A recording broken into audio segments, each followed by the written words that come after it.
Assalamualaikum warahmatullahi wabarakatuh. Alhamdulillah salatu wassalamu ala Rasulillah wa ala alihi wa sahbihi wa man wala ma ba'du. Puja dan puji syukur kita panjatkan atas kehadirat Allah Subhanahu wa taala, atas rahmatnya serta nikmatnya yang begitu banyak telah dikarenakan kepada kita semua, yang mana jika kita hendak menghitung nikmat-nikmat tersebut, tentunya kita tidak akan dapat menghitung nikmat yang telah Allah berikan kepada kita semua.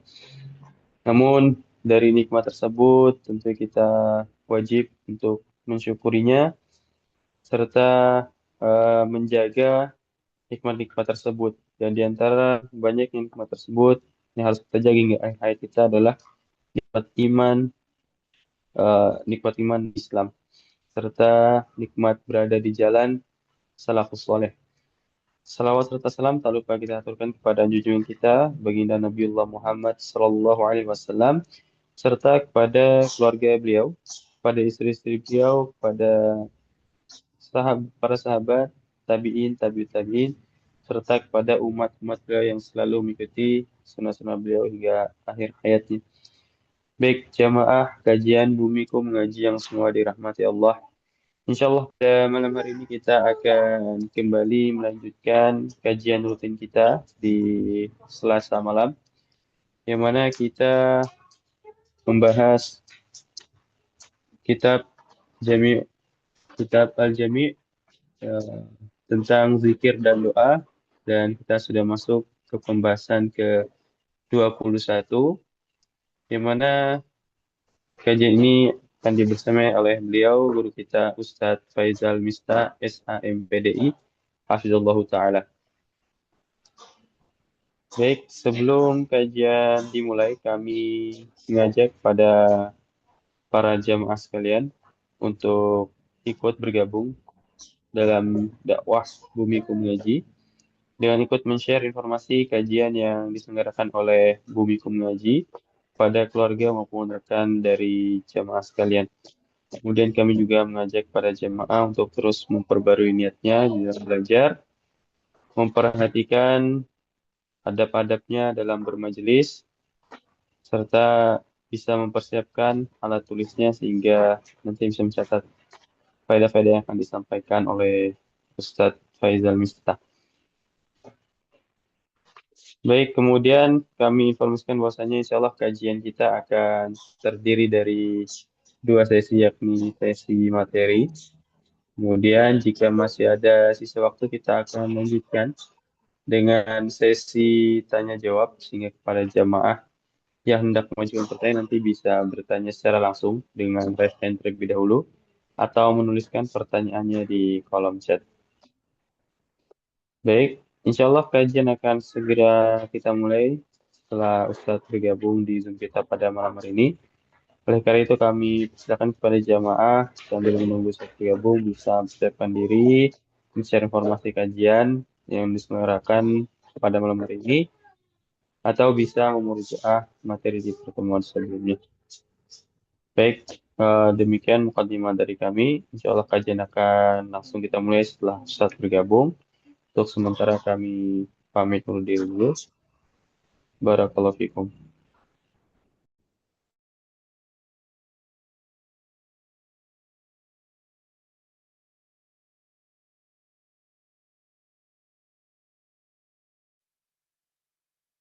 وأوحينا إلى موسى أن أسر بعبادي إنكم متبعون فأرسل فرعون في المدائن حاشرين إن هؤلاء لشرذمة قليلون وإنهم لنا لغائظون وإنا لجميع حاذرون فأخرجناهم من جنات وعيون وكنوز ومقام كريم كذلك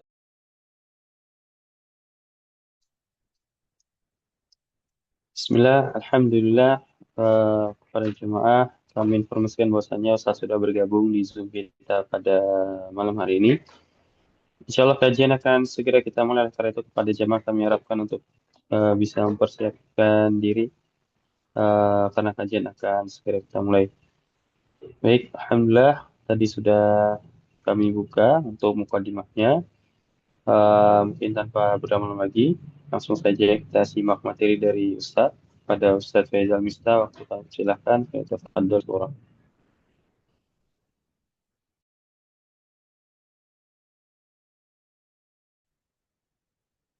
Baik, jazakumullahu khairan, barakallahu fikum. Bismillahirrahmanirrahim. Assalamualaikum warahmatullahi wabarakatuh. Alhamdulillahi rabbil alamin. Wassalatu wassalamu ala ashrafil anbiya wal mursalin.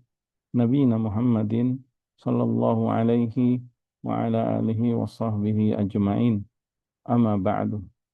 Allahumma allimna ma yanfa'una wanfa'na bima 'allamtana wa zidna ilma. Allahumma aslih lana sya'nana kullah wa la takilna ila anfusina tarfata ain.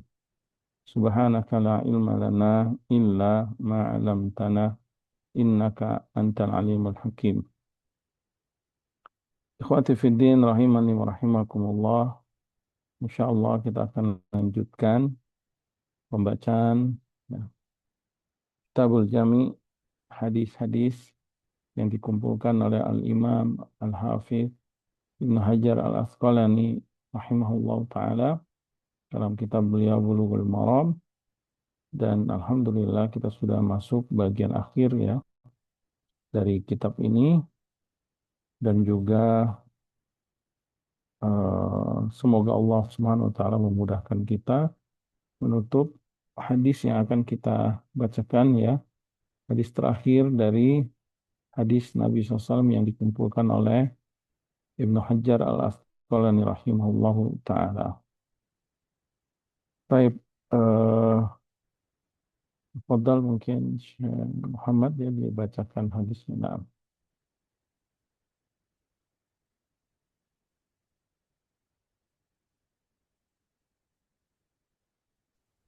Baik, Ustaz.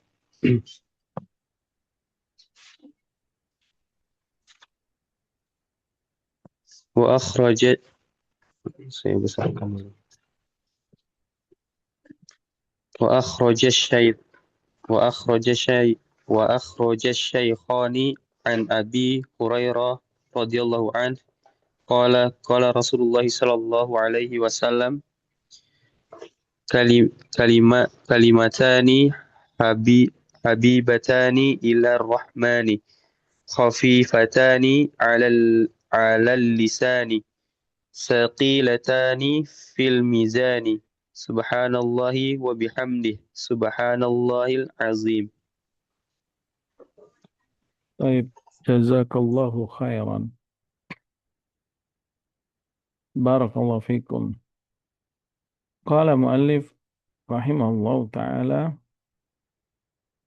yani fadlu tasbih ma'at tahmid wa ta'zim wa akhraja syaikhani, yaitu keutamaan tentang tasbih yang disertai dengan tahmid dan ta'zim kepada Allah Subhanahu wa taala.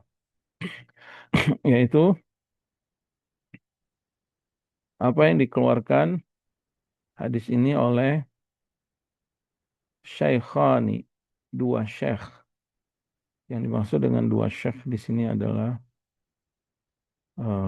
Bukhari dan Muslim ya. Al-Imam Bukhari dan Al-Imam Muslim. An Abi Hurairah radhiyallahu taala anhu qala, dari Abu Hurairah radhiyallahu taala anhu dia berkata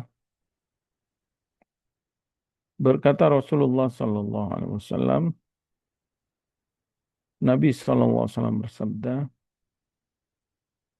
kalimatani habibatani ila rahman. Ada dua kalimat yang dicintai oleh Allah Subhanahu wa taala Ar-Rahman. Khafifatani 'alal lisan, dan ringan dua kalimat ini diucapkan dengan lisan. Tsaqilatani fil mizan. Akan tetapi dua kalimat ini timbangannya kelak berat ya, di timbangan akhirat. Kemudian apa dua kalimat tersebut? Subhanallah wa bihamdi, subhanallahil azim. Subhanallah wa bihamdi, subhanallahil azim. Yaitu subhanallah wa bihamdi, subhanallahil azim. Subhanallah, ya Ibnu Hajar rahimahullah taala menutup hadisnya dengan tasbih, ta'zim disertai tahmid kepada Allah Subhanahu wa taala. Bahkan periwayat hadis ini beliau dahulukan ya, beliau sebutkan akhraja Syafi'i di awal. Biasanya kan hadis-hadis sebelumnya biasanya itu perawinya beliau sebutkan setelah hadisnya, setelah matannya. Akan tetapi betapa eh, para ulama itu sangat faqih ya, sangat cerdas.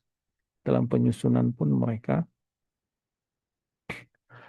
faqih ya, sehingga lihat dia ingin menutup kitabnya dengan tasbih, tahmid dan ta'zim kepada Allah Subhanahu wa taala. Sebagaimana Imam Bukhari menutup kitabnya dengan hadis ini. Jadi akhraja Syaikhan dikeluarkan Imam Bukhari dan Muslim itu didahulukan agar kitabnya ditutup dengan kalimat tasbih, tahmid dan ta'zim. Sebagaimana kitabnya dimulai dengan uh, basmalah ya. Maka beliau tutup kitabnya dengan ta'zim kepada Allah Subhanahu wa taala. Dan ini di antara adab para ulama dan di antara kefakihan dan kecerdasan mereka. Kemudian asyarih atau yang menjelaskan hadis ini Syekh Abdullah ya, Ibn Salih Ibn Fauzan hafizahullah ta'ala, beliau mengatakan al-kalamu alaihi min wujuhid. Penjelasan akan hadis ini dari beberapa sisi atau dari beberapa poin. Al-wajhul awal, sisi yang pertama, poin yang pertama, fi takhrijihi, yang berkaitan dengan takhrij hadis. Nah, penyandaran hadis ini kepada sumber aslinya dan penjelasan tentang hukum atau kualitas hadis ini ya, jika dibutuhkan. Qala mu'allif hafizahullah ta'ala, hadal hadithu rawahu al-Bukhari fi kitabi at-tauhid, bab qaulullahi ta'ala wa nadha'u al-mawazin al-qista li yaumil qiyamah. Al-Anbiya 47. Yaitu hadis ini dikeluarkan Imam Bukhari di dalam kitab Tauhid ya, di Sahih Bukhari pada bab firman Allah, dan kami akan meletakkan timbangan keadilan pada hari kiamat kelak. Ya. Tentu untuk menimbang amalan-amalan manusia. Ya. Kemudian hadis ini juga dikeluarkan Imam Muslim. Hadis nomor 2694. Sedangkan pada Sahih Bukhari hadis ke 7563.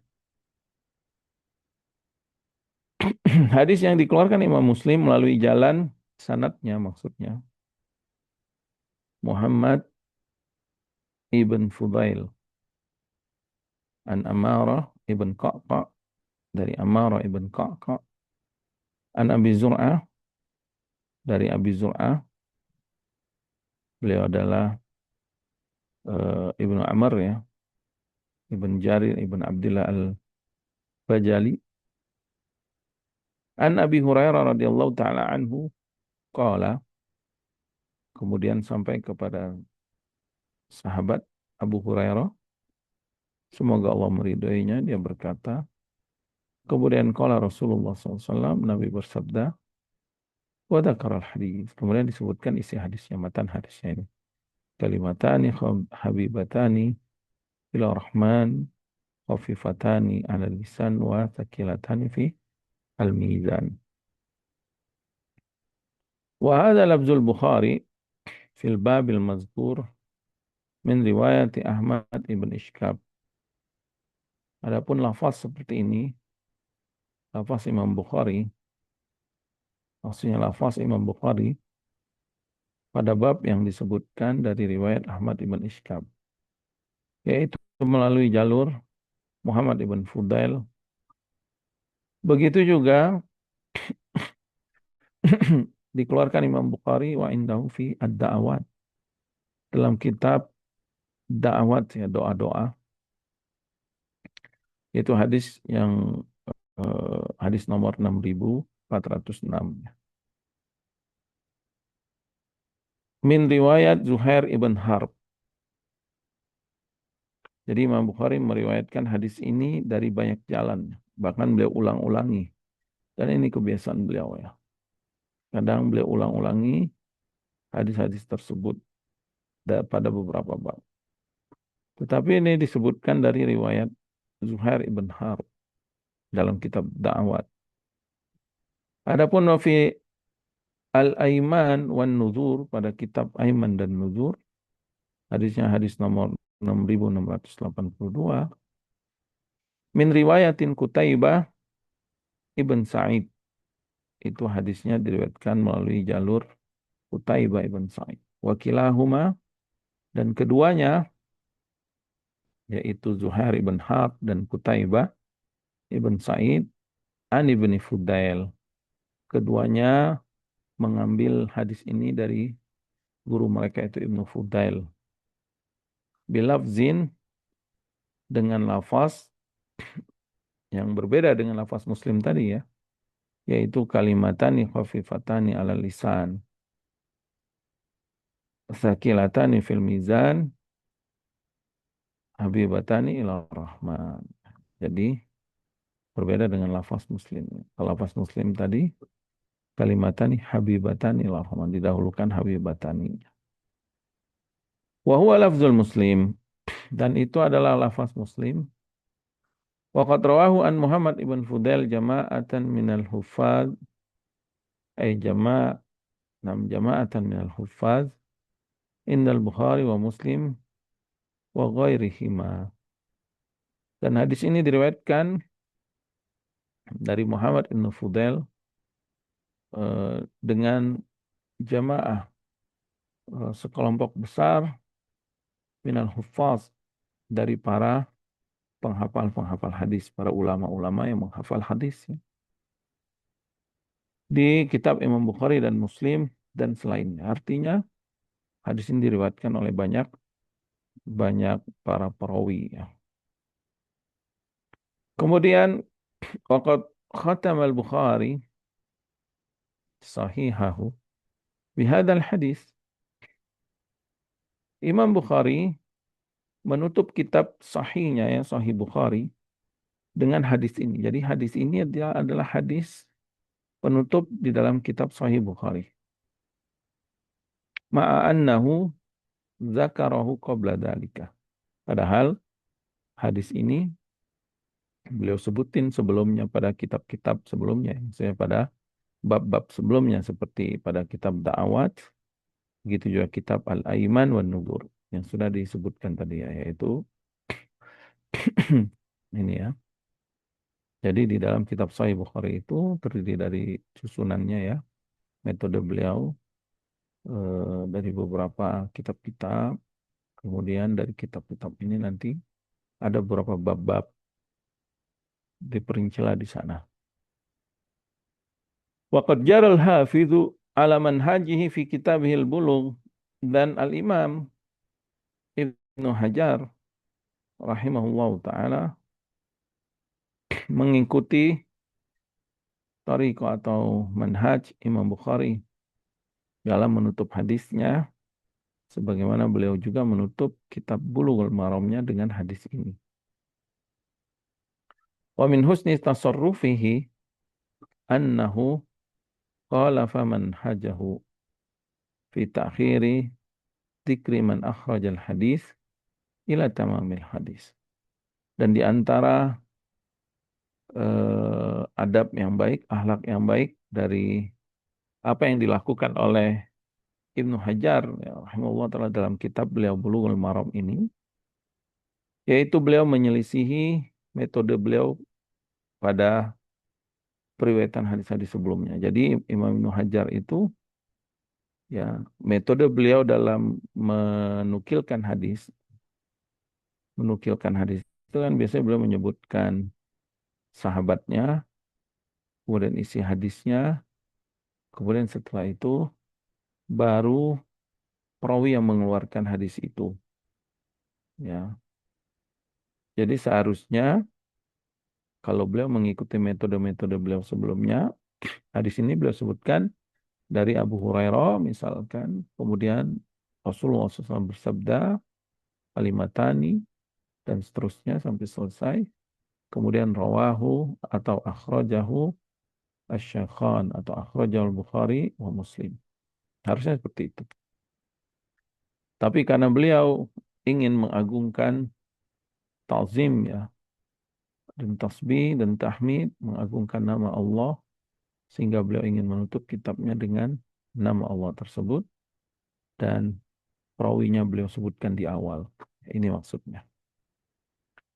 Faqaddama huna dzikra man akhrajahu, maka beliau di di hadis ini beliau dahulukan yang mengeluarkan hadisnya, yaitu Bukhari dan Muslim. Wa akhraja Syaikhan, itu adalah lafaznya. Liyahsul al-khitami bihadza dzikril azim. Apa tujuan beliau? Agar penutup dari kitab beliau ditutup dengan zikir yang sangat agung ini. Waqad bada'a kitabahu bil basmalah wa tahmid. Sebagaimana beliau sudah mulai, beliau buka kitab beliau dengan menyebut nama Allah, isti'anah, tabaruk dengan nama Allah. Kemudian tahmid, memuji-muji Allah. Wa khatamahu bitasbih wa tahmid wa ta'zim. Dan beliau menutup kitab beliau dengan tasbih, tahmid, dan ta'zim pada hadis ini. Waqad qala Allah Ta'ala li nabiyhi sallallahu alaihi wasallam fi khitami risalatihi, sebagaimana Allah Subhanahu wa taala yang menutup risalah kepada nabinya Muhammad SAW dengan tasbih dan tahmid dan perintah untuk istighfar kepada Rasulullah SAW. Seperti yang ada pada surah An-Nasr, ya, yaitu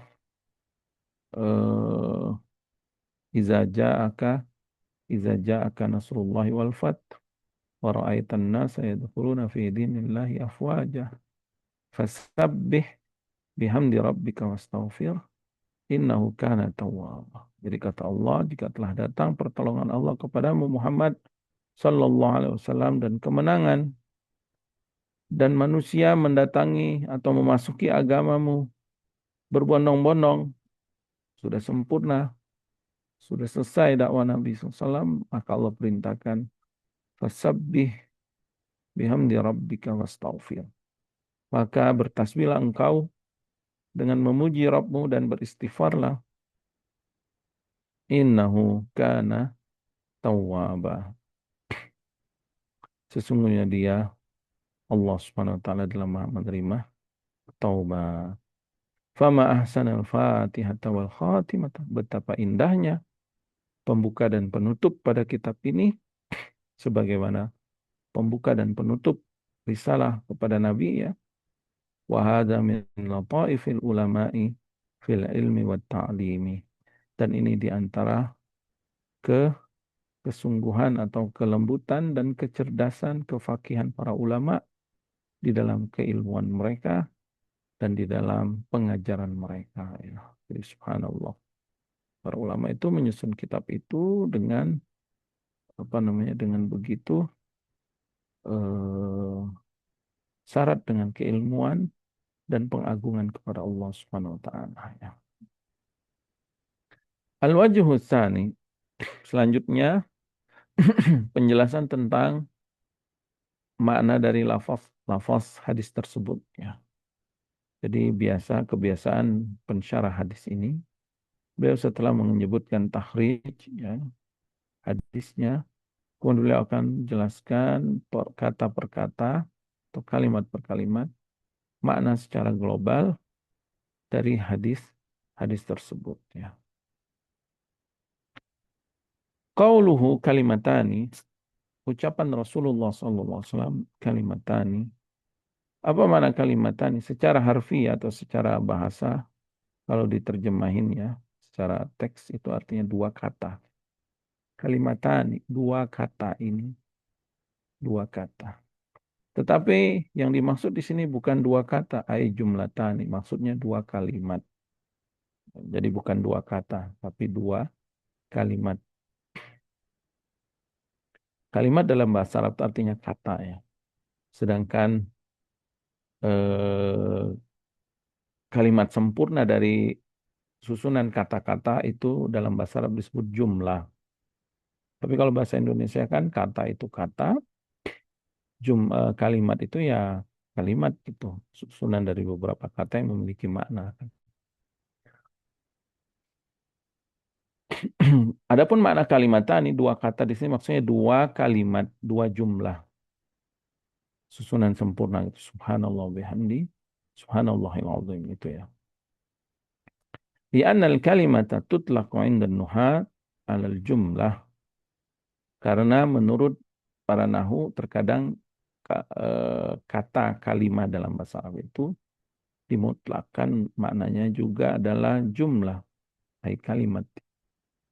Min itlaqi ismil ba'di 'alal kulli, yaitu untuk memutlakkan nama dari sebagian untuk menunjukkan makna keseluruhan. Seperti kalimatul ikhlas. Jadi kalau ada al, uh, ma hiya kalimatul ikhlas? Kalimatul ikhlas la ilaha illallah. Ya, kalimatul ikhlas ini kan dua kata, tapi makna kalimatul ikhlas adalah la ilaha illallah. La ilaha illallah ini mewakili kalimatul ikhlas. Kemudian wahia mubtada, dan kalimatan ini dari sisi ilmu bahasa Arab, dari sisi nahu, kedudukannya adalah mubtada, isim di awal kalimat. Wasawwaghal ibtida bin nakira annaha wasfat, annaha wasfat. Dan biasanya mubtada itu di antara kaidahnya dia harus ma'rifat ya. Harus isim yang ma'rifat. Gak boleh isim nakirah. Tetapi di sini kenapa dibolehkan kalimat tani nggak ada alif lam ta'rifnya, ma'rifatnya atau tanda-tanda ma'rifat yang lainnya? Kenapa dia dibolehkan? Kenapa dibolehkan mubtada dengan nakirah? Karena dia bentuknya sifat. Jadi kalau nakirah di nakirah yang dibarengin dengan naat atau sifat itu dibolehkan. Taib ini dari sisi ilmu bahasa ya. Wal khobar, dan khobar dari mubtada ini adalah subhanallah. Jadi kalau kita pecah kalimat dari hadis ini, kalimatani habibatani ila rahman, khafifatani ala lisan, sakilatani fil mizan, itu satu kedudukan, itu mubtada. Kemudian mana khobarnya? Penyempurna dari mubtada ya. Supaya mubtada ini memiliki makna yang bisa dipahami, yaitu subhanallah bihamdi subhanallahil azim. Subhanallah wa bihamdi subhanallahil azim. Fahuwa fi mahalli raf'in, dan kedudukannya walaupun dia mansub, subhanallah ini kan mansub ya, fathah subhana, tapi kedudukannya adalah marfu karena dia khobar itu marfu. Nah, ini dari sisi bahasa.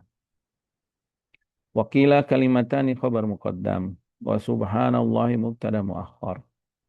Nah, di dalam kaidah bahasa Arab itu mubtada itu asalnya di depan, khobar itu di belakang setelah mubtada. Kalau bahasa Indonesia itu seperti subjek, predikat, objek gitu. Dalam bahasa Indonesia itu subjek yang pertama gitu kan, predikat setelah subjek. Nah, dalam bahasa Arab itu mubtada itu secara secara qawaid, hukum asalnya dia harus di awal. Kemudian khobar itu belakangan setelah mubtada. Tetapi boleh mubtada itu didahulukan, mubtada itu diakhirkan, sedangkan khobarnya didahulukan. Jadi ada yang berpendapat bahwa kalimatan ini khobarnya, sedangkan mubtadanya adalah subhanallah. Dia ditakhir, diakhirkan. Wal muradu lafzuhuma mahkiyan. Fa'illah subhana masdar mansub muladam nasab. Nah, lafaz dua ini subhanallah ini kan dia kedudukannya marfu. Maksudnya apa? Maksudnya sebagai singkatan atau kaitan saja ya, apa ya, jadi dia kedudukannya ini marfu subhanallah, pada posisi di suatu kalimat dia itu sebagai kedudukannya marfu, walaupun dia sejatinya adalah subhanallah ini mansub ya. Maksudnya dia mansub tapi pada kedudukan marfu. Ini dari sisi bahasa yang beliau sebutkan ya. Qalu, mereka mengatakan wan nuqtatu fi taqdimil khabar, dan di antara rahasia mengapa didahulukan khobarnya. Karena tadi kan asalnya itu mubtada itu di awal, khobarnya itu di akhir. Tapi di sini dibalik, khobarnya didahulukan, yang mubtadanya diakhirkan. Itu ada sirrul balaghah ya, dalam ilmu balaghah itu ada rahasia balaghahnya. Karena Al-Quran ini penuh dengan makna yang sangat agung, yang sangat mulia, ada rahasia Al-Quran. Begitu juga hadis Nabi SAW. Mengapa didahulukan khobarnya? Di sini disebutkan tashwik ya, wa nuqtatu fi taqdimil khabar tashwikus sami ilal mubtada. Untuk membuat pendengar itu penasaran, makanya didahulukan khobarnya. Nabi bersabda ada dua kalimat yang dicintai Allah, kemudian mudah untuk diucapkan, kemudian di hari kiamat dia berat timbangan. Nah, pendengar ketika mendengar itu, maka dia penasaran dengan kalimat apa ini? Kalimat apa ini? Makanya mubtadanya diakhirkan supaya makin penasaran dia dengan kalimat apa sih itu maksudnya. Wa kullama kasuratus sifatu hasunat taqdim. Apalagi disebutkan banyak sifat ya, maka sangat bagus didahulukan khobarnya. Karena khobarnya kan banyak sifatnya. Nabi menyebutkan 3 sifat kan. Kalimatani khafifatani, kalimatani habibatani ila rahman. Sifat yang pertama, kalimat ini dicintai Allah, habibatani, ay mahbubatani. Kemudian sifat yang kedua, khafifatani. Kemudian sifat yang ketiga, sakilatani. Dia ringan, kemudian dia juga berat. Subhanallah ya, Nabi menggunakan uslub yang sangat indah sekali, yang sangat penuh dengan makna. Dari sisi bahasa ya. Li'anna hadza mimma yazidu sami syauqan. Karena kalau banyak sifat tadi, kemudian didahulukan khobarnya, mubtadanya diakhirkan, ini membuat pendengar semakin penasaran dan semakin ingin mendengar ya apa yang akan disampaikan, poin dari berita tersebut. Inti dari berita tersebut adalah bukan inti, maksudnya penasaran apa sih kalimat tersebut yang Nabi kabarkan dengan sifat-sifat yang mulia tadi ya. Kemudian sabda Rasulullah SAW, Habibatani ila Rahman, dua kalimat ini dicintai Allah, musanna Habibah. Habibah ini musanna. Musanna itu dalam bahasa Arab menunjukkan dua. Satu habibatun. Habibatun itu artinya satu kecintaan. Kalau habibatani dua kecintaan. Dan dia dari sisi bangunan katanya fi'liyah. Habibah itu wazannya fi'liyah, tetapi bimakna maf'ulah. Habibah bimakna mahbubah. Maksudnya yang dicintai. Ya, walaupun dia fi'liyah, kecintaan, tapi maksudnya adalah yang dicintai. Jadi maksudnya dua kalimat ini, dua kalimat kedua-duanya dicintai Allah. Wal murad mahbubun qailuhuma. Yang dimaksud dengan habibatan ila rahman, akan dicintai Allah orang yang membaca dua kalimat ini. Wa hakadha dzakara syurrah. Seperti ini yang disebutkan oleh para pensyarah hadis ini. Jadi yang dimaksud habibatan ila rahman, dicintai di sisi Allah, maksudnya orang yang membacanya akan dicintai Allah. Ya. Makanya perbanyaklah zikir ini. Subhanallah bihamdi, subhanallahil azim, subhanallah bihamdi, subhanallahil azim. Karena kalimat ini kalimat yang dicintai Allah. Wal haq wa ulhiqa annahu la da'iya li sarfil lafzi an dhahirihi. Li'anna al-hadis wasful kalimataini bi annahuma mahbubatani. Wa amma mahabbah qailuhuma fayadkhulu dimnan idza kana ahlan li hadhihi al-karamah. Allah Ta'ala idza ahabba al-amal ahabba man amila bihi. Naam. Dua kalimat ini yang dicintai Allah ini, orang yang mengucapkannya tadi dicintai Allah, maka terkandung juga di dalamnya itu adalah apabila orang ini dicintai Allah, maka orang ini adalah orang yang mendapatkan kemuliaan. Dan Allah Subhanahu wa Ta'ala apabila mencintai suatu amalan, maka Allah mencintai orang yang melakukan amalan itu. Idza ahabbal amal ahabba man amila bihi. Idza ahabbal amala ahabba man amila bihi. Artinya apabila Allah Subhanahu wa Ta'ala mencintai suatu amalan, maka Allah mencintai orang yang melakukannya. Allah mencintai syahadatain, tauhid la ilaha illallah, bertauhid, kita mengikhlaskan ibadah. Amalan itu amalan yang dicintai Allah. Maka Allah mencintai orang-orang yang mengamalkan tauhid. Allah mencintai apa-apa yang diwajibkan dalam syariatnya ya. Seperti sholat, zakat, bagi yang wajib ya. Kemudian puasa Ramadan dan juga haji umrah serta kewajiban yang lain. Maka Allah mencintai orang yang melakukan amalan tersebut. Sebagaimana Allah mencintai perkataan-perkataan seperti zikir-zikir, dan ini diantara zikir yang Allah cintai. Maka ketika kita menyebutkan zikir ini atau melafazkan zikir ini disertai dengan hati kita hadir ya, dengan niat yang ikhlas dan mengharapkan pahala dari Allah, kemudian disertai kita paham maknanya, apalagi kita paham maknanya, makna dari kalimat itu hadir di dalam hati kita dan meresap serta terisi pengagungan kepada Allah, pujian kepada Allah dan pensucian kepada Allah ya. Allah sangat mencintai hamba-hamba yang berzikir dengan zikir tersebut ya.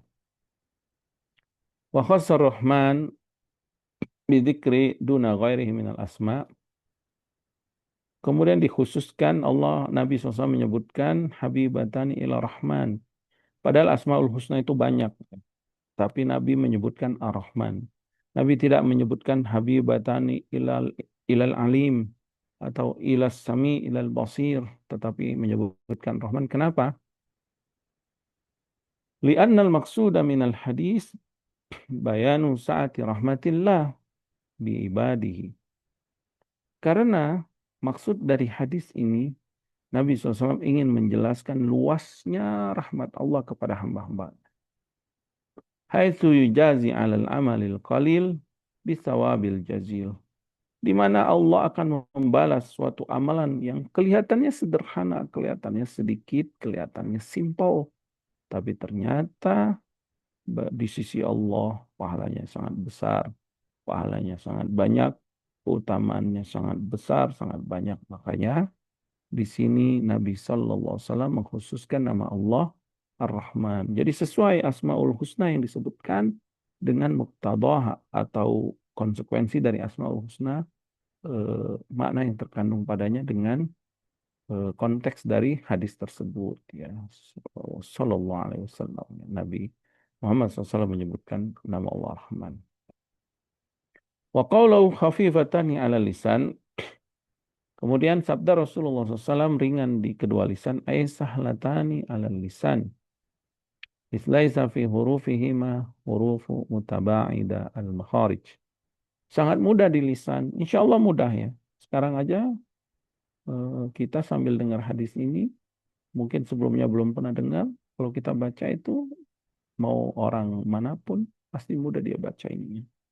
Subhanallah bihamdi, subhanallahil azim. Kita orang Ajam, bukan orang Arab. Tetapi alhamdulillah mudah kita membaca zikir. Maka ini sesuai dengan luasnya rahmat Allah dan mudahnya agama Allah. Di mana huruf-hurufnya, huruf-huruf yang jauh, yang tidak berjauhan.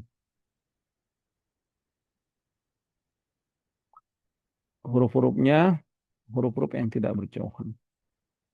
Wa fi hadha majazul bil isti'arah haitsu syubbiha suhulatu jarayan hadal kalam ala lisan bi syai'il khafif al-muhmal wa sarraha bil musyabbah bihi ala sabil isti'arah at-tasrihiyah.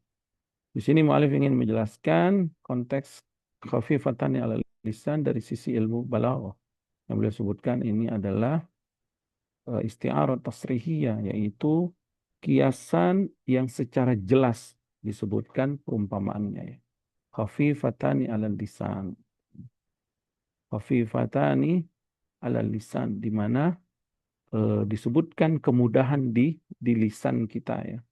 Di lisan kita dalam mengucapkan kalimat ini, maksudnya ringan gitu. Kemudian sakilatani fil mizan, berat di timbangan. Taqaddama ta'rifu al-mizan fi babit targhib fi makarimil akhlaq. Dahulu sudah kita sebutkan ya makna mizan itu pada bab tentang motivasi untuk melakukan amalan baik atau akhlakul karimah. Wasaqlu ala haqiqatihi. Dan maksud berat, ya, mizan itu adalah timbangan di akhirat. Yang dimaksud berat di sini hakikatnya memang berat. Li'annal a'mala tuzan, karena amal-amal kita nanti di akhirat akan ditimbang. Wal mizanu mahsusun, dan mizan itu, timbangan itu sesuatu yang bisa dirasakan, dia diketahui gitu ya. Bisa dilihat nanti di akhirat. Bisa diketahui. Kama taqaddama indah syarhil hadis 1530. Sebagaimana sudah kita jelaskan pada hadis 1532 sebelumnya. Dan ucapan Rasulullah SAW, subhanallah wa bihamdi, makna subhanallah wa bihamdi sudah kita jelaskan ya. Hadis-hadis di awal-awal tentang zikir dan doa. Taqaddama syarhuhuma inda syarhil hadis 1552, sudah kita sebutkan penjelasannya, jadi enggak perlu diperpanjang lagi ya. Subhanallah, subhanallah itu maknanya tasbih, dan tasbih itu tanzihullah, mensucikan Allah, min kulli an jami'i naqsin, ya, dari semua kekurangan, kemudian aib, dan juga yang tidak layak, ma la yaliku bihi subhanahu wa ta'ala, yang tidak layak bagi Allah subhanahu wa ta'ala. Dan di mana tahmid itu adalah al-madhu ma'a mahabbati wa ta'zim, yaitu memuji Allah disertai dengan kecintaan dan keagungan. Dan hadis ini disebutkan Imam Bukhari dalam kitab Da'awat dari Zuhair ibn Harf, lafaznya Subhanallah wa Subhanallahil azim, Subhanallah wa bihamdi. Jadi lafaznya wa bihamdinya diakhirkan. Berbeda dengan hadis yang kita baca ini Subhanallah wa bihamdi, Subhanallahil azim. Tapi di sisi Imam Bukhari yang diriwayatkan melalui jalan Zuhair ibn Harf. Ya. Kemudian ucapan Subhanallahil azim, ucapan Rasulullah SAW Subhanallahil azim, karena tasbih ta'kidan, ya. Diulangi lagi tasbih. Jadi subhanallah wa bihamdi, situ sudah ada tasbihnya dan tahmid. Kemudian subhanallahil azim, kemudian diulangi lagi tasbihnya, kemudian ada ta'zim. Diulang-ulangi tasbih ta'kidan, ini untuk menguatkan lagi, ya, sebagai takkid. Li'tina'i bi sya'ni tanzih min jihatin kasratil mukhalifina al-wasifina lahu bima la yaliku bi jalalih. Kenapa diulang-ulangi? Supaya diperhatikan bahwa perkara ini, yaitu at-tanzih, mensucikan Allah, ya, ini harus kita ingat terus. Di mana banyak orang-orang yang sudah menyelisihi atau mensifati Allah dengan sifat-sifat yang tidak layak bagi bagi Allah Subhanahu wa taala. Makanya diulangi lagi biar kita menyelisihi mereka. Manusia banyak yang mensifati Allah dengan sifat-sifat yang tidak layak, ya, berbuat musyrik, mempersekutukan Allah dengan yang lainnya, menganggap makhluk-makhluk Tuhan semua. Maka kita disuruh untuk memperbanyak bertasbih kepada Allah Subhanahu wa taala. Aulil iktsari min dzikrihi, atau agar kita memperbanyak zikir, ya. Subhanahu wa ta'ala alladzi huwa min afdhalil a'mal, di mana subhana wa ta'ala, mensucikan Allah yang maha suci, merupakan sebaik-baik amalan, yaitu tauhid, ya. Amalan yang paling agung, sebagaimana dosa yang paling besar, kezaliman yang paling berat adalah kesyirikan. Maka pahala yang paling besar, amalan yang paling wajib, ya, yang paling utama adalah bertauhid, mengikhlaskan ibadah kita hanya kepada Allah Subhanahu wa taala. Wal azim ismun min asma'illahi ta'ala. Al-azim nama Allah, ya, banyak di dalam Al-Qur'an nama Allah Al-azim. Di antaranya ayat kursi sering kita bacakan, wa huwal aliyul azim, itu ditutup dengan wa huwal aliyul azim, dan dia Allah maha tinggi lagi maha agung. Wa ma'nahu, yang dimaksud dengan Allah Al-azim yang maha agung, al-jami'u li sifatil azamah wal kibriya, yang tergabung semua sifat-sifat keagungan dan sifat-sifat kebesaran bagi Allah. Fahuwa azimun fi dzatihi, maka Allah maha agung pada zatnya, wa sifatihi, sifat-sifatnya, wa asma'ihi, nama-namanya, asmaul husnanya, wa af'alihi, perbuatan-perbuatannya semua agung, wa hikmatihi, hikmah dari perbuatannya pun agung, wa rahmatihi, rahmat Allah sangat agung, sangat luas, wa adlihi, begitu juga keadilan Allah, wa fadlihi, keutamaannya, wa ata'ihi, juga pemberiannya sangat besar. Falahul azamah al-mutlaqah, dialah pemilik keagungan yang sempurna secara mutlak, yang nggak ada kekurangan, nggak ada yang bisa menandinginya. Fala ahada yusawihi wala ahada minal khalqi yastahiqu an ya'zuma kama ya'zumullah kama ya'zumullahu jalla jalaluh. Maka tidak ada seorang pun yang bisa yusawihi, yang sama dengan Allah, tidak ada yang setara dengan Allah. Dan tidak ada satu makhluk pun yang berhak untuk diagungkan seperti pengagungan makhluk kepada Allah Subhanahu wa taala. Jadi nggak boleh kita mengagungkan makhluk seperti kita mengagungkan Allah, gitu. Mengagungkan Allah dengan ibadah, dengan mentaatinya perintahnya. Nggak boleh kita mengagungkan makhluk dengan beribadah kepada makhluk tersebut seperti kita beribadah kepada Allah, ya.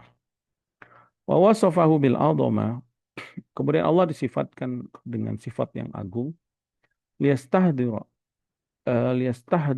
annahu ahla tasbih wa mustahaqqi daiman, untuk menghadirkan di dalam hati kita bahwa dialah Allah, ya, ahlu tasbih, yang pemilik kesucian yang maha suci, yang senantiasa berhak yang memiliki sifat keagungan dan kesucian. Ya. Wa annal abda lan yuaddi haqqahu mahma aktaru min tasbihi wa ibadati, dan seorang hamba itu tidak akan bisa menunaikan hak Allah yang maha agung tersebut seberapa banyak pun pensucian kita dan ibadah kita kepada Allah itu tidak akan bisa mencukupi dengan keagungan Allah yang begitu luas, yang begitu sempurna. Akan tapi kita diperintahkan ibadah semampu kita saja. La yukallifullahu nafsan illa wus'aha. Kita diperintahkan Allah untuk mengagungkan Allah. Kita diperintahkan Allah untuk mensucikannya. Tetapi ibadah dan juga tasbih, ta'zim, tahmid kita itu nggak akan bisa memenuhi atas keagungan Allah yang maha sempurna. Ya, karena begitu maha sempurna, begitu maha luasnya, begitu maha agungnya Allah Subhanahu wa ta'ala. Kemudian al-wajhu tsalis, yang ketiga, al-hadisu dalilun ala fadli hatainil kalimatainil khafifatain. Hadis ini menunjukkan keutamaan dua kalimat ini. Lianna Allah Ta'ala yuhibbuhuma. Karena Allah mencintai kedua kalimat ini. Wa yuhibbu man amila bihima. Mencintai orang yang mengamalkan, yang berzikir dengan zikir ini. Wa li'annahuma sakilatani fi mizanil a'mal. Dua kalimat ini juga berat di timbangan amal. Li'idhami thawabuhuma indallahi ta'ala. Karena itu besarnya pahala dari dua kalimat ini di sisi Allah. Walistimalihi ma'ala tasbihillahi wa tanzihi. Kenapa sangat Allah cintai kemudian pahalanya besar? Karena di dalamnya terkandung tasbih, pensucian, terkandung tauhid, keikhlasan ibadah, makna ikhlas ya kepada Allah Subhanahu wa taala, an kulli ma la yaliqu bi jalali. Pensucian Allah dari segala apa yang tidak layak baginya. Sawa'an sawa'un fi dzatihi aw sifatihi aw af'alihi makrunan hadza tasbih bil hamdi al mutlaq. Sama saja ya, yang tidak layak baik itu pada zat, sifat atau perbuatannya. Jadi di dalamnya ada pensucian Allah yang tidak layak bagi Allah, dan di dalamnya juga digandengkan dengan tasbih tersebut dengan pujian yang mutlak. Alladzi huwa wasfullahi bil kamali was sana'i alaihi, di mana pujian tersebut artinya mensifati Allah dengan sifat yang sempurna, memuji-mujinya bijami'il mahamid ma'a mahabbatihi wa ta'zimihi, dengan semua puji-pujian yang disertai dengan kecintaan dan pengagungan. Suma i'adatu tanzih marratan ukhra, kemudian diulangi lagi pensucian selanjutnya ya subhanallah bihamdi, ini sudah tasbih dan tahmid. Diulangi lagi subhanallahil azim. Diulangi lagi dengan sifatnya yang al-azama, yang maha agung, al-mutlaqa, secara mutlaknya. Allati la yastahiquha illa man ittasafa bi sifatil kamal, di mana tidak ada yang layak disifati dengan keagungan kecuali yang layak saja, kecuali hanya Allah saja yang layak, karena Allah memiliki sifat yang maha sempurna. Kemudian poin yang keempat, hadis menunjukkan alal muwadzabati ala hadza dzikri wa targhibi fi mulazamatihi. Hadis ini menunjukkan kita dimotivasi untuk senantiasa melakukan amalan zikir ini ya, dan melazimkannya. Maksudnya sering kita baca zikir ini. Wa ta'rid bi anna sa'irat takalif syaqatan 'ala an-nafsi tsaqilah. Dan ini juga membantah yang kalau ada yang mengatakan bahwa beban syariat ini berat gitu. Syaqah, kemudian ada masyaqqahnya ya, ada beratnya ya. Di jiwa kita ini berat. Enggak, ternyata ada amalan yang ringan ya. Wa hadhihi khafifah sahla 'alaiha. Ya. Ternyata zikir ini ringan, mudah dibaca.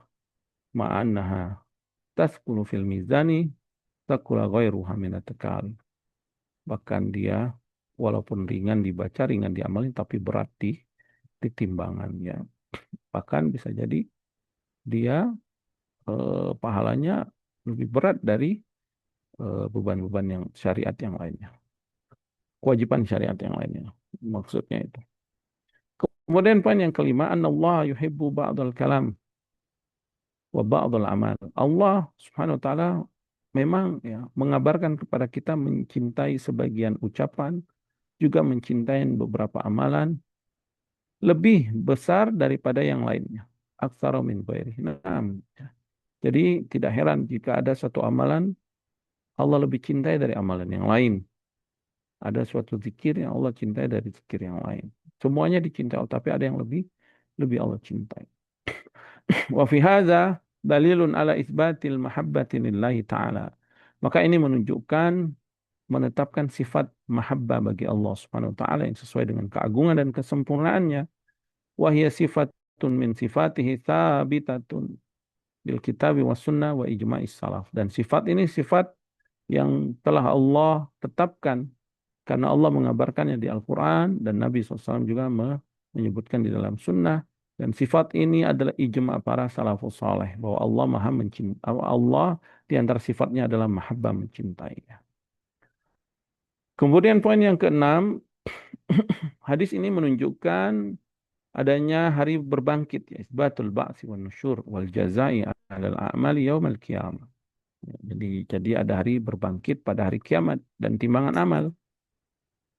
Allah Subhanahu wa taala berfirman, ya, qul innal awwalina wal akhirin la majmu'una ila miqati yaumin ma'lum. Katakan orang yang awal dan yang terakhir mereka akan dikumpulkan pada waktu yang sudah ditentukan hari kiamat. Allah berfirman, inna ilaina iyabahum tsumma inna alaina hisabahum. Sungguhnya hanya kepada kami tempat mereka kembali, kemudian hanya kamilah yang menghitung-hitung amalan mereka. Waqad ajma'al muslimun ala subutil ba'si. Naam, ijma' kaum muslimin akan ditetapkannya ada hari kebangkitan, ada hari hisab, ada pembalasan segala perbuatan yang amal di hari kiamat dan itu sesuai dengan keagungan dan hikmah Allah Subhanahu wa taala. Poin yang ketujuh, tauhidullah alladzi huwa aslul iman. Hadis ini menunjukkan akan tauhid keesaan Allah dan ini merupakan usul iman. Karena kalimat subhanallah maknanya adalah mensucikan Allah dan kalimat subhanallahil azim ini menguatkan lagi akan kesucian Allah dan Allah terlepas dari segala kekurangan dan dari segala keburukan. Kemudian yang kedelapan, hadis ini menetapkan adanya timbangan. Wa annahu haqqun tuzanu fihil hasanat wa sayyi'at yaumal qiyamah. Bahwa hak, kebenaran yang hak bahwa amalan kebaikan dan keburukan nanti ditimbang pada hari kiamat. Oleh karena itu Imam Bukhari di dalam kitabnya Sahih Bukhari menyebutkan hadis ini pada bab tentang timbangan hari kiamat, ya. Wa nada'ul mawazinal qista liyaumil qiyamah. Kami akan meletakkan timbangan-timbangan keadilan pada hari kiamat. Waqad naqala au nukila ghairu wahid ijma'us salaf hadhil ummah ala wujubil imani bil mizan. Dinukilkan tidak satu saja tapi banyak dari para salafus soleh tentang ijma' tentang wajibnya beriman terhadap timbangan ini, ya. Bahwasanya amalan hamba akan ditimbang pada hari kiamat dan apa yang diletakkan di timbangan itu adalah makhluk, ya. Dan hadis-hadis tentang timbangan tersebut bahkan derajatnya bisa sampai kepada mutawatir. Kemudian yang kesembilan, annahu yustahabbu liman raghaba ghairahu fi amalin khairin an yadhkura lahu syai'an min fawaidihi wa ma yahsulu lahu idza amila bihi. Jadi dianjurkan kita apabila memotivasi orang untuk beramal untuk menyebutkan fawaid dari amalan tersebut sehingga dia pun termotivasi. Misal kita nyuruh anak kita belajar, kita kasih tahu gitu. Kamu kalau belajar nanti ini nih keutamaannya yang akan kamu dapatkan. Kamu akan bertambah pengetahuannya, akan memudahkan kamu dalam kehidupan yang lainnya, ya. Atau ibadah, kamu kalau ke ibadah dapat. Karena Nabi di sini Sallallahu Alaihi Wasallam menyebutkan, ya, keutamaan dari zikir ini dengan 3 sifat tadi, ya, sehingga memotivasi kita untuk membacanya terus-menerus. Kemudian yang terakhir, anna dzikra yatafadhal. Zikir itu memang saling bertingkat-tingkat derajatnya, ya. Wa anna fihi syai'an a'dhamu min syai'in. Di dalam zikir itu ada yang terkadang lebih agung dari zikir yang lainnya. Wa yattabi'u dzalika tafadulul ujur indallah. Apabila zikir ini bertingkat-tingkat keutamaannya, maka bertingkat-tingkat juga pahalanya di sisi Allah Subhanahu wa ta'ala. Kemudian qala syarih, ya berkata pensyarah hadis ini, wa bihadza yatimmu ma yassarahu Allah taala jam'ahu wa kitabatahu biyadi syarhan li hadzal kitab an-nafi Bulughul Maram. Maka telah selesailah sebagaimana yang Allah mudahkan ya, mengumpulkan dan juga menulis dengan tanganku, yang maksudnya mualif di sini ya, syarah dari hadis Bulughul Maram ini, kitab yang sangat bermanfaat ini ya, Bulughul Maram. Wallahu as'alu an yaj'alahu khalisan liwajhi. Semoga ya Allah Subhanahu wa taala, aku meminta kepada Allah, kita juga minta kepada Allah, mohon kepada Allah agar menjadikan amalan kita membaca kitab ini, mentadaburi hadis-hadis Rasulullah SAW, juga berusaha mengamalkannya ya dan mendakwakannya. Semua ini sebagai amalan soleh yang kita mengharapkan wajah Allah, kemudian muqarriban ilaihi sebagai bentuk takarub kita kepada Allah, karena menuntut ilmu itu ibadah. Membaca hadis-hadis Nabi, memahaminya, mentadaburinya bagian dari ibadah. Mudah-mudahan semua yang telah kita lakukan selama ini, kegiatan ta'lim walaupun melalui online ini, merupakan bentuk ibadah kita kepada Allah. Nafi'an li ibadihi, mudah bermanfaat buat hamba-hamba Allah.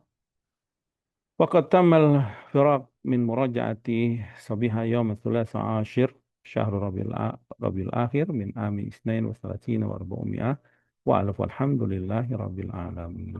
Nah, selesai di murojaah oleh penulis ya pada pagi hari ke-13 di sini bulan Rabiul Awal tahun 1432 Hijriah. Berapa itu ya? Udah lama berarti. Alhamdulillahirabbil alamin.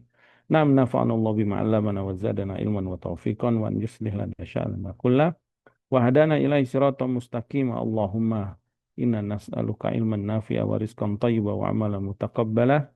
Allahumma inna na'udzubika min ilmin la yanfa' min qalbin la yakhsha'u min nafsin la tashba' wa min da'watin la yustajabu laha. Allahumma aslih lana dinana الذي هو اسمة أمرنا وأصلح لنا دنيانا التي فيها معاشنا وأصلح لنا آخرتنا التي فيها معادنا واجعل الحياة زيادة لنا في كل خير والموت راحة لنا من كل شر ربنا ظلمنا أنفسنا وإن لم تغفر لنا وترحمنا لنكونن من الخاسرين اللهم إنا نسألك الهدى والتقى والعفة والغنى اللهم اقسم لنا من خشيتك ما يحول بيننا وبين معاصيك ومن طاعتك ما تبلغنا به جنتك ومن اليقين ما تهون به علينا مصائب الدنيا اللهم متئنا بأسمائنا وأبصارنا وقوتنا ما أحييتنا واجعله الوارث منا واجعل ثأرنا على من ظلمنا وانصرنا على من عادانا ولا تجعل مصيبتنا في ديننا ولا تجعل الدنيا أكبر همنا ولا مبلغ علمنا ولا تسلط علينا من لا يرحمنا سبحانك اللهم بحمدك أشهد أن لا إله إلا أنت أستغفرك وأتوب إليك وصلى الله على نبينا محمد وعلى آله وصحبه وسلم وآخر دعوانا أن الحمد لله رب العالمين. Nah, tafadhal Kang Syekh Muhammad. Baik, alhamdulillah, syukran wa jazakumullah khairan Ustaz atas materi yang sudah disampaikan pada kesempatan kali ini. Insyaallah kita akan lanjutkan ke sesi tanya jawab, nggih, Ustaz. Naam, tafadhal. Baik, kami persilakan kepada jemaah yang hendak bertanya bisa bertanya secara langsung dengan raise hand terlebih dahulu atau bisa menuliskan pertanyaannya di kolom chat. Baik, alhamdulillah sudah ada yang raise hand, kami persilakan kepada Ibu Idar untuk bertanya kepada Ustaz. Assalamualaikum warahmatullahi wabarakatuh, Ustadz dan Host. Waalaikumsalam warahmatullahi wabarakatuh. Saya ingin bertanya, apa hukumnya berzikir dengan mempergunakan tasbih yang seperti manik-manik itu, dan apakah menghadiahkan tasbih itu kepada orang lain itu berpahala, Ustadz? Terima kasih. Naam, barakallahu fikum. Yang dianjurkan kita berzikir menggunakan tangan kita ya, sebagaimana perbuatan Rasulullah SAW berzikir dengan tangan beliau. Begitu juga para sahabat ya.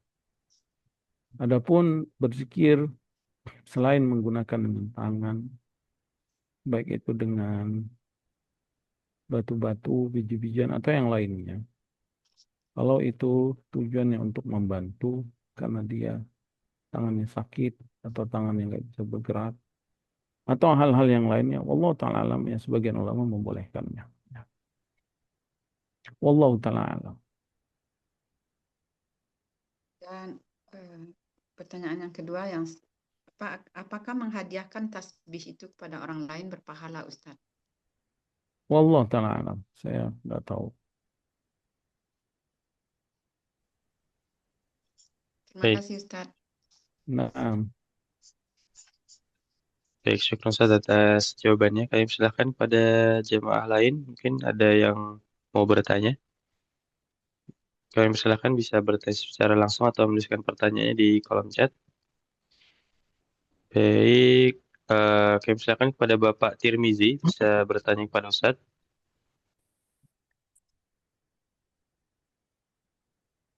Baik, alhamdulillah. Assalamualaikum warahmatullahi wabarakatuh.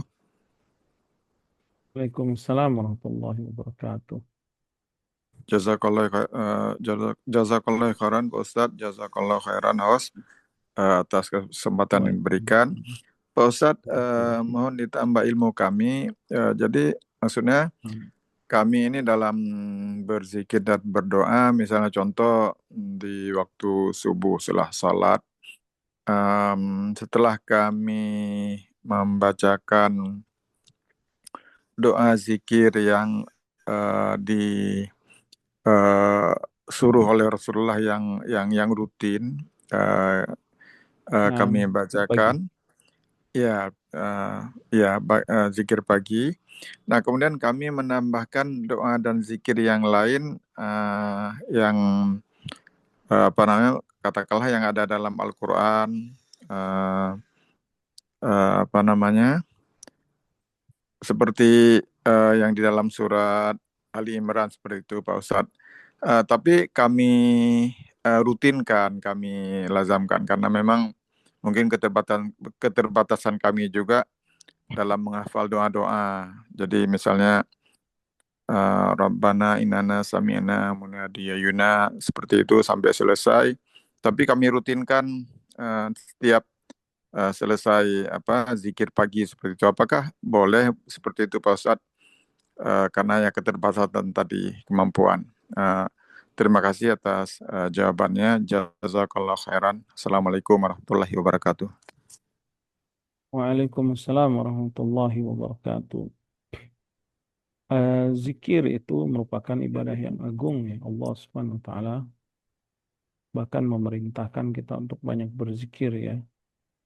Ya ayyuhalladzina amanu zkurullaha dzikran katsira wasabbihuhu bukratan wa asila.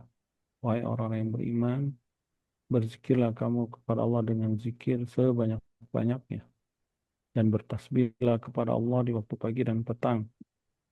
Kemudian Allah Subhanahu wa taala juga memuji bahwa di antara hamba-hambanya yang cerdas, yang menggunakan akalnya yang sehat, hatinya nurani yang bersih, yang fitrah, mereka orang-orang yang banyak berzikir, baik dalam keadaan berdiri, berjalan, ya, berdiri maupun berbaring. Inna fi khalqis samawati wal ardi wa ikhtilafil laili wan nahari la ayatin li ulil albab alladzina yadhkuruna Allaha qiyaman wa qu'udan wa 'ala junubihim. Maka Allah SWT menyebutkan mereka orang-orang yang ulul albab yang berzikir dengan dalam keadaan berdiri, duduk atau berbaring. Wa yatafakkaruna fi khalqis samawati wal ardh. Dan yang tafakkur memperhatikan ciptaan-ciptaan Allah. Begitu juga hadis-hadis yang banyak yang sudah kita sebutkan di awal pertemuan tentang bab tentang kita berzikir dan doa dalam Bulughul Maram ini. Tetapi pelaksanaannya atau sifat dari zikir itu ada sifatnya yang mutlak. Mutlak itu kapan saja, di mana saja, sebanyak-banyaknya, tidak dibatasi oleh jumlah, juga hari dan waktu tertentu. Secara mutlak saja kita baca zikir tersebut. Ya. Maka ini dianjurkan sebanyak-banyaknya. Termasuk kalau ingin baca doa atau membaca Al-Quran tadi ya, itu zikir yang secara mutlak. Surat Al-Imran atau ayat-ayat Al-Quran yang banyak doa-doa di dalamnya seperti surah Al-Baqarah, di akhir surah Al-Baqarah, akhir surat Al-Imran, atau pada surat Ibrahim, itu kan ada doa-doa Nabi Ibrahim, atau doa-doa yang lain. Silakan kita kalau ingin menghafalnya, maka kita boleh kita dawamkan secara mutlak ya, tetapi tidak meyakini ini diperintahkan di waktu tertentu, pada keadaan tertentu, atau di saat-saat tertentu, ditambah dengan keutamaan-keutamaan yang akan kita dapatkan pahala dari waktu-waktu tertentu. Itu nggak boleh diyakini. Tapi kita yakini kalau kita baca ini, kemudian kita mengamalkannya, mudah-mudahan kita mendapatkan ganjaran yang besar dari sisi Allah. Secara mutlak kita baca di mana saja, maksudnya di waktu kapan saja, dalam jumlah berapa saja, apalagi dalam rangka menghafal hadis-hadis atau ayat-ayat atau doa-doa tersebut ya. Jadi kalau misalkan saya ingin menghafal surat Al-Imran tadi ya, doa-doa tersebut. Rabbana la tuzigh qulubana ba'da idh hadaitana, apa namanya, Rabbana innaka man tudkhilin nar faqad ahzaita wa ma lidh dhalimin min ansar, Rabbana innana sami'na munadiyan yunadi lil iman an aminu bi rabbikum fa'amanna, ila akhir ayat tersebut. Maka boleh misalkan saya akan baca terus, saya jadikan ini sebagai apa namanya, wirid yang ingin saya baca supaya saya hafal dan supaya saya mendapat keberkahan dari ayat ini. Misal kita baca setiap pagi di waktu kosong misalkan, atau di saat kita berangkat ke kantor, atau di waktu-waktu senggang, di waktu-waktu yang pada sholat, sebelum sholat misalkan, saya mau supaya saya hafal, tapi nggak ada keyakinan akan apa namanya pahala tertentu atau waktu-waktu tertentu. Ini namanya zikir secara mutlak.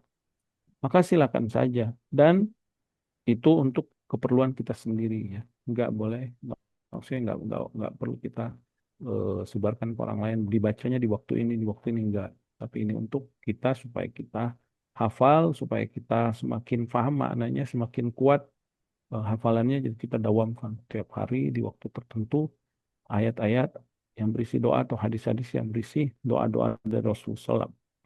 Kemudian kalau kita sudah hafal ya sudah, kita baca nanti di waktu-waktu yang mustajab ya, di waktu-waktu sujud misalkan, atau di waktu antara azan iqamah, doa-doa tersebut yang sudah kita hafal. Atau jika kita ingin berdoa di waktu-waktu tertentu, saat hujan turun misalkan, atau di saat qiyamul lail, di waktu sepertiga malam, itu bebas saja. Jadi dengan tidak ada keyakinan bahwa zikir ini dibaca di waktu-waktu tertentu mendapatkan keutamaan-keutamaan jika di waktu tertentu tersebut, atau harus dibaca di waktu itu. Nggak boleh ada keyakinan itu. Adapun zikir yang muqayyad, maka dia terikat waktu dan apa namanya jumlahnya. Boleh apa namanya, tidak boleh kita ubah-ubah waktunya atau kita ubah-ubah jumlahnya, karena itu sudah ditetapkan oleh syariatnya. Maka nasihat saya, zikir yang kita tambah dari zikir pagi tadi ya, bagusnya jangan kita sertakan dengan zikir pagi, karena khawatir nanti jadi kebiasaan. Kemudian setelah itu khawatir kita kasih tahu orang lain atau kita ajak orang lain, sehingga dijadikan seakan-akan dia bagian dari zikir muqayyad di waktu pagi. Jadi mungkin kita dawamkan di waktu yang lain misalkan, atau ada yang senggang waktunya dari zikir pagi ya. Misalkan selesai baca zikir pagi ya, kita istirahat dulu, atau kita baca Al-Quran, atau kita aktivitas yang lainnya, lalu kita baca doa-doa tadi yang tujuannya kita supaya bisa menghafal doa tersebut ya. Itu tujuan utamanya. Wallahu ta'ala a'lam. Nah, Baik, Ustaz atas Jazakallah. jawabannya. nah, barakallahu fiikum. Mungkin cukup ya, Baik, Syekh Muhammad. kami bisa. Oh, kita cukupkan. Baik, Ustaz.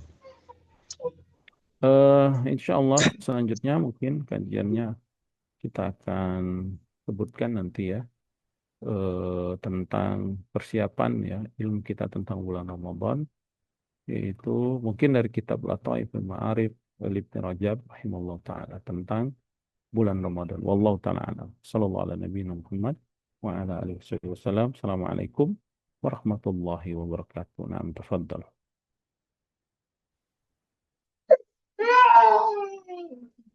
Baik. Syukran wa jazakumullah kepada Ustadz Faizal atas materi yang sudah disampaikan serta jawaban dari pertanyaan yang diajukan oleh jamaah. Kami juga ucapkan jazakumullah kepada jamaah yang sudah dapat hadir di kajian kita pada malam hari ini. Semoga apa yang sudah saya sampaikan tadi menambahkan iman dan ketakwaan kita kepada Allah serta faedah yang kita catat, yang kita dapatkan bisa kita amalkan dalam kehidupan sehari dan kita berikan kepada orang-orang di sekitar kita. Mari kita tutup kajian kita pada malam hari ini dengan doa kafaratul majelis.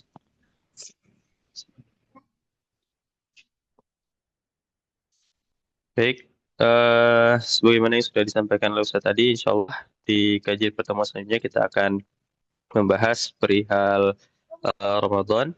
Oleh karena itu kami mengajak kepada jemaah sekalian untuk hadir di kajian selanjutnya ya bersama Ustaz Faizal Miftah. Baik, kami pamit undur diri. Wassalamualaikum warahmatullahi wabarakatuh. Kami persilakan pada jemaah beliau meeting. Barakallahu fikum.